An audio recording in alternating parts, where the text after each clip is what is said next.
Bom dia, famílias.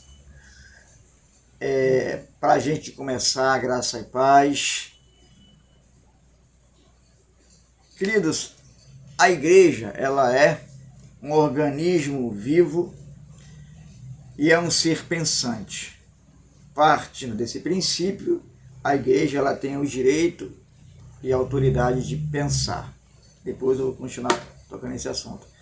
Sou o pastor Rogério e aqui do meu ladinho está ela, a minha digníssima missionária, esposa, parceira, amiga, Janes Monteiro, e ela também tem a sua opinião com relação a esse assunto, né? A igreja tem que pensar. Eu vou deixar aqui ela falando aí o ponto de vista dela nesse assunto. A igreja deve ou não deve pensar em relação às pregações, os ensinamentos que são dados hoje nas nossas igrejas. A igreja pode questionar sobre algumas pregações, algumas ministrações e também com relação a alguns profetas que trazem algumas coisas que, bizarramente falando, são assustadoras.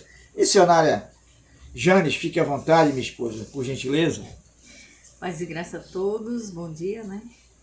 É importante esse tema porque hoje a gente vê que as igrejas parece que não estão pesquisando mais as escrituras como antigamente, né?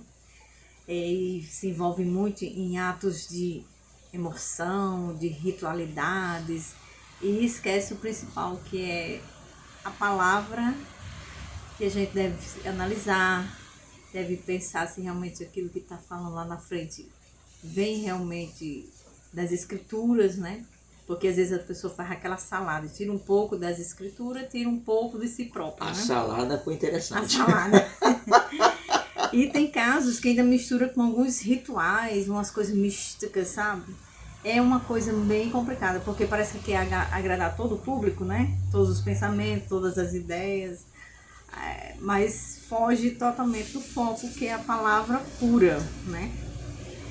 E isso não agrada a Deus, porque a gente tem que ver se realmente a palavra está fazendo sentido, se realmente ela tem um contexto ali, se realmente foi pensado, foi analisado, se realmente as pessoas estão acompanhando e está realmente fazendo essa fusão assim, entre o que ele está falando e o que está escrito.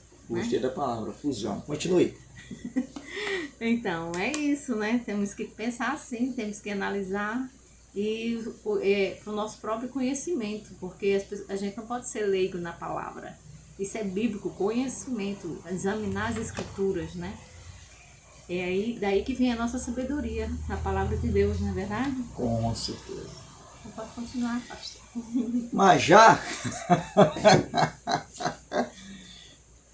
a missionária Janes, ela já disse tudo, né, sobre o assunto, né? Mais uma vez, sou o pastor Rogério, junto aqui com minha esposa, a missionária Janes, e eu vou ler aqui um texto que vai resumir aí o que a nossa missionária acabou de falar sobre pensar, né?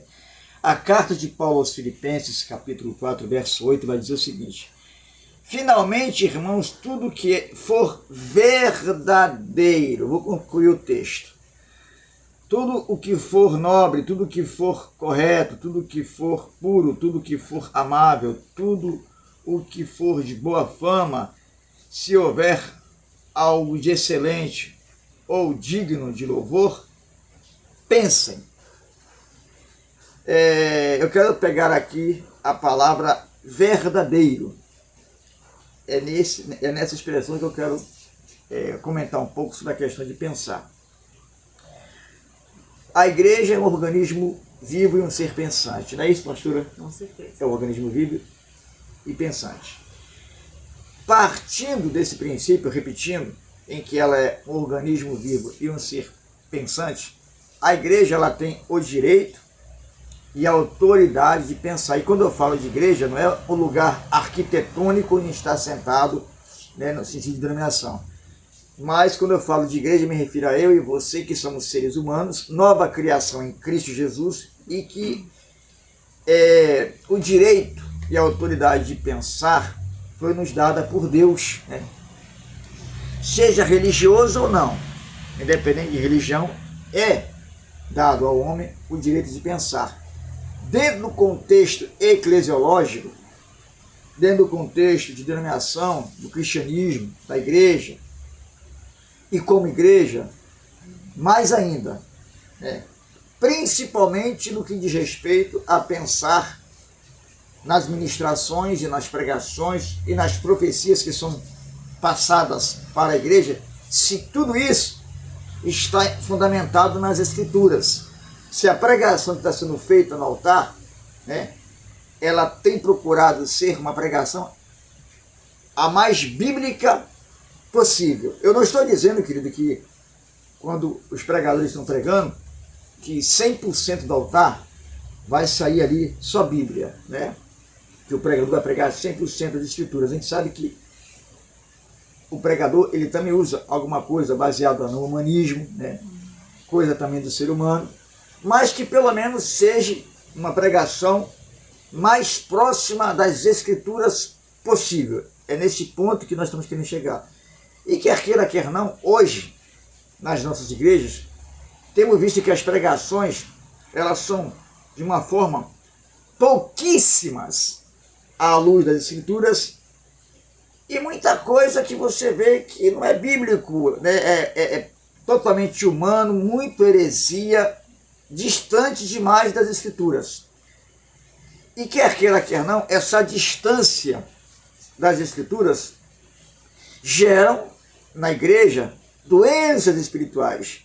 Mas o grande problema é que a igreja não se preocupa em analisar se essas pregações que estão sendo feitas, elas têm base nas Escrituras. Por quê? Porque a igreja, lamentavelmente, ainda mais do segmento pentecostal, ela tem uma mania de tudo que está sendo pregado no altar, ela recebe, não vou aqui generalizar, mas boa parte da igreja, né, ela recebe, ainda mais do nosso segmento pentecostal, sem ao menos analisar se o que está sendo liberado no altar pelo pregador realmente tem contexto bíblico ou não. O que a senhora acha, missionária? A senhora concorda ou discorda? Fique à vontade. Com certeza, tem que saber se realmente está vindo da Bíblia, se está vindo do seu próprio ego, né? Porque tem pessoas que se acham tão importante, que a opinião dele é muito importante, e é uma pessoa influente, e pode levar muita gente a acreditar em algo que não está na Bíblia. Porque tem pessoas que ficam lá na frente que são muito influentes. Então, assim, as pessoas que não lêem a Bíblia, não têm conhecimento, é facilmente manipulado por essas pessoas que têm as suas próprias ideias, seus próprios, e não se aprofundam na Bíblia, e falam coisas ali que realmente as pessoas ficam convictas que realmente aquilo faz sentido. Só que quando vai examinar nas escrituras, está distorcido, né? Aí faz uma confusão. Deus não é Deus de confusão, né? É verdade. Irmãos, a verdade é que é necessário que a igreja ela volte a pensar no sentido de analisar, no sentido de pesquisar, no sentido de avaliar se as pregações elas realmente têm um contexto bíblico ou se não têm, né? O povo de Beré, lá em Atos 17, o que é que eles faziam? Eles iam examinar se o que estava sendo ministrado pelos apóstolos estava nas Escrituras, para ter certeza, para confirmar se era o sinal de Deus. Porque para ser do Espírito, preste bem atenção, qualquer profecia, querido, qualquer revelação, para ser do Espírito Santo, tem que estar nas Escrituras. Entendeu? Tem que estar ali pautada no contexto bíblico. Não é uma sensação que eu vou sentir, eu estou sentindo um calafrio depois daquela profecia, aquela profecia agiu porque eu senti um calafrio, senti uma coisa. Não são as sensações que vão comprovar se a revelação, as sensações emocionais que vão provar se aquela profecia ela é de Deus ou não. Quem prova e comprova que a profecia ela é de Deus, ela vem do Espírito Santo ou não, é as Escrituras. É a palavra de Deus, é a Bíblia que vai testificar se aquela profecia, se aquela revelação que está sendo entregue para uma pessoa ou para a igreja ela é bíblica ou não. Repito, porque hoje nós temos esse negócio, né? Ou eu recebi uma profecia, eu vi que era Deus porque eu senti uma coisa, eu senti um arrepio, né, missionário? Senti um arrepio, sabe? Deus confirmou através do arrepio. Isso aí é sensação. Não tem nada a ver com confirmação de Deus.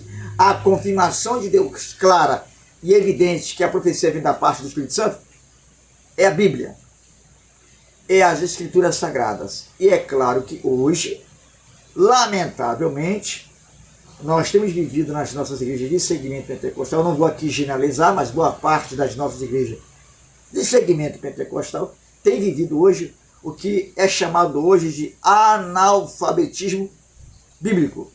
Por quê? Porque boa parte dos nossos irmãos das nossas igrejas pentecostais não lê as Escrituras. E não é a falta de escolaridade. Não é isso. Eu entendo que, infelizmente, no nosso corpo evangélico a nível de Brasil, existem muitos irmãos que são analfabetos, né? Infelizmente. Mas nem todos. E aqueles que podem buscar na palavra, conhecer na palavra do nosso mundo pentecostal, que tem um certo conhecimento, que tem uma certa leitura, não busca, não procura informação bíblica, aceita toda a profecia, sendo verdade ou mentira, dos profetas, que infelizmente muitos profetas hoje, também não generalizando, mas muitos hoje, tendo conhecimento dessa falta de informação, de cultura e de conhecimento de muitos dos nossos irmãos, acabam se aproveitando dessa fragilidade acadêmica, intelectual ou escolástica, vamos dizer assim, e abusam em profecias e revelações que não são bíblicas, mas por causa dessa fragilidade do conhecimento, da letra, né, vamos dizer assim, acabam induzindo as pessoas a seguirem a uma fé ou aceitarem uma profecia que não está nas Escrituras. A senhora concorda ou a senhora discorda, missionária Jane, minha esposa? Para você ter uma ideia, né? Ela como é que é o nome? Pedagoga. Ela é neuropedagoga, né? Quase não sai, só me ajudar a estar lascado. Neuropedagoga e psicopedagoga, né? Ela tem um dom do ensino, né? Ela tem um dom do ensino. E eu sempre utilizo ela porque para me ajudar nessa área, que eu não sou acadêmico, né? Mas aprendo muito com ela. E outra coisa, ela é uma acadêmica que dá um banho em muitos acadêmicos por aí. Vou explicar como. Fora a inteligência, a sabedoria, o conhecimento que ela tem e a formação, ela é uma pessoa muito humilde, muito discreta. É tanto que para mim fazer um vídeo com ela, uma live com ela, é um trabalho mesmo, porque ela não gosta, né? Ela é muito reservada, ela tem uma simplicidade fora do comum que dá banho em muitos teólogos e em muitos acadêmicos por aí, até da área de pedagogia. Ela dá um banho de simplicidade, de humildade e de conhecimento, de informação, né?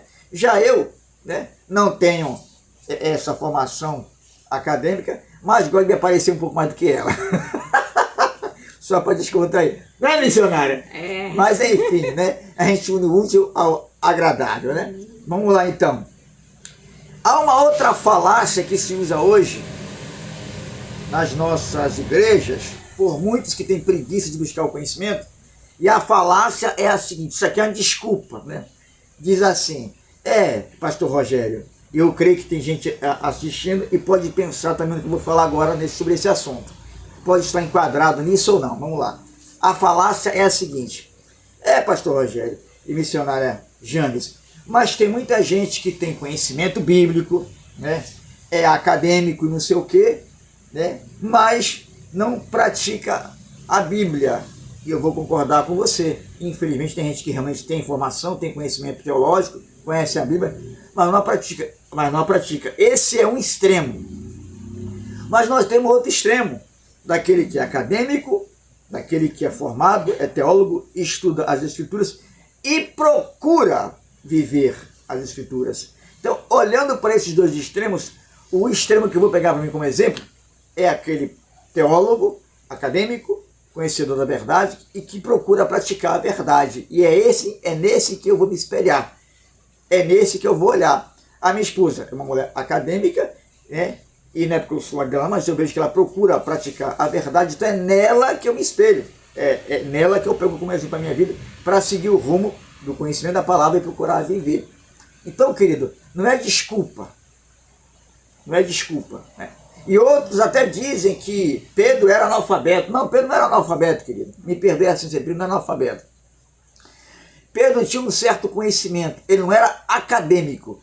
Ele não era um doutor, né? Ele não se aprofundou nas leis rabínicas, né? Mas, historicamente falando, e eu vou lhe provar porque ele não é analfabeto, historicamente falando, toda criança homem, a partir dos 12 anos, tinha que ir para a escola rabínica para aprender a cultura, a história, o conhecimento ético, né, da religião, e por aí vai. É só você consultar aí, né, na rede social, no YouTube, algo do tipo, que você vai descobrir, né, historicamente essa verdade. É só você pesquisar.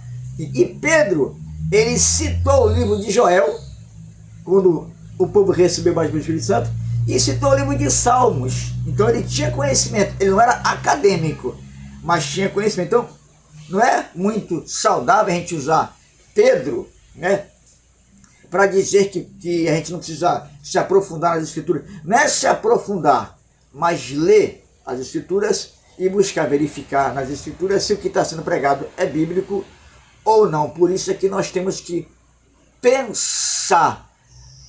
A senhora acredita que Pedro era analfabeto ou que ele apenas não tinha um conhecimento, né, a nível de Paulo, a nível de Lucas? O que é que a senhora pode me responder e nos ajudar, missionária Jane, por gentileza? Qual é a sua opinião?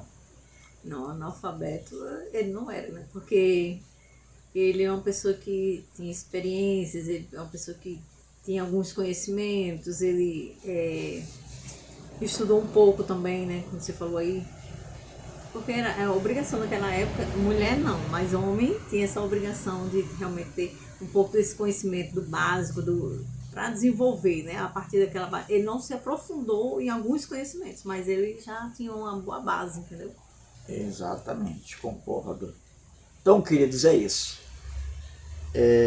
Há pastores e líderes que, às vezes, quando nós tocamos nesses assuntos que são necessários para a igreja hoje, a gente até recebe algumas alfinetadas, né?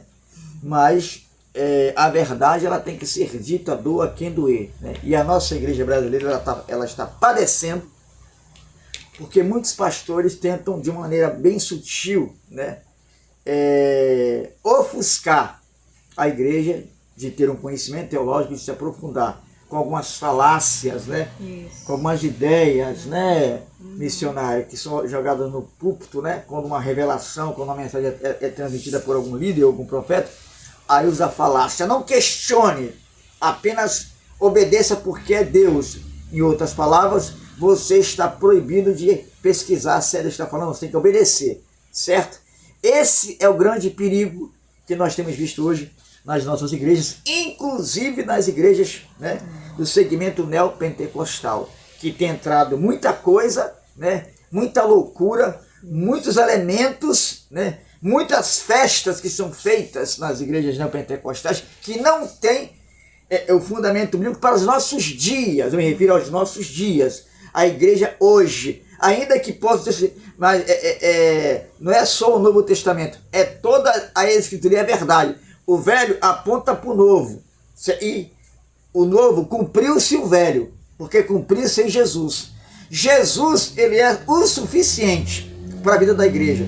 Não tem ritual, não tem elementos, é só Jesus, amplamente Jesus. E vou repetir aqui uma coisa que há muito tempo eu falei e vou falar agora de novo.